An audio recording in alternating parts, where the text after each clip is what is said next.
രാഷ്ട്രീയ പാർട്ടികളും സന്നദ്ധ സംഘടനകളും സർക്കാരിനൊപ്പം കൈകോർത്താണ് മുണ്ടക്കൈ ചൂരൽമല ദുരന്തബാധിതർക്കായി വീടുകൾ നിർമ്മിക്കുന്നത്.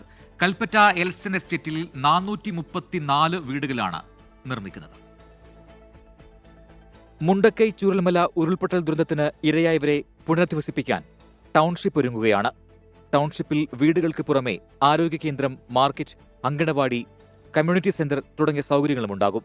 സർക്കാർ നിർമ്മിക്കുന്ന വീടുകൾക്കൊപ്പം വിവിധ രാഷ്ട്രീയ പാർട്ടികൾ, യുവജന സംഘടനകൾ, സന്നദ്ധ സംഘടനകൾ, വ്യക്തികൾ തുടങ്ങിയവരും ടൗൺഷിപ്പിൽ വീടുകൾ നിർമ്മിച്ചു നൽകും.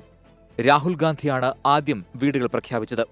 100 വീടുകൾ നിർമ്മിച്ചു നൽകുമെന്ന പ്രഖ്യാപനത്തിന് പിറകെ നിരവധി പേർ സഹായം ഉറപ്പു നൽകി.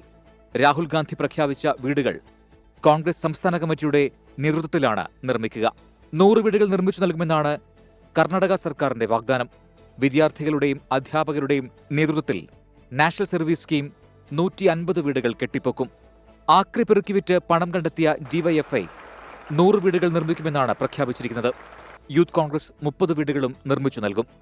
KCBC 100 വീടുകളും KNM 50 വീടുകളും നിർമ്മിച്ചു നൽകും.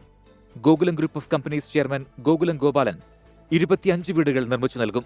ഇത് കൂടാതെ ടൗൺഷിപ്പിന് പുറത്ത് മുസ്ലിം ലീഗ് 100 വീടുകളും നിർമ്മിക്കും. ഞങ്ങളൊക്കെ പ്രോമിസ് ചെയ്ത രീതിയിലുള്ള പ്രോജക്റ്റ് വരുന്ന 9-ാം തീയതി, ഈ 9-ാം തീയതി തന്നെ ഞങ്ങളുടെ പ്രോജക്റ്റ് ബഹുമാനായ സെയ്ദ് സാദിഖ് അലി ശിഹാബ് തങ്ങൾ 100 വീടിൻ്റെ തറക്കല്ലിടൽ കർമ്മം അടുത്ത 9-ാം തീയതി ഞങ്ങൾ ഇവിടെ നിർവഹിക്കും എന്നുള്ളത് കൂടി ഈ സന്ദർഭത്തിൽ ഇവിടെ പറയാൻ ഞാൻ ആഗ്രഹിക്കുകയാണ്.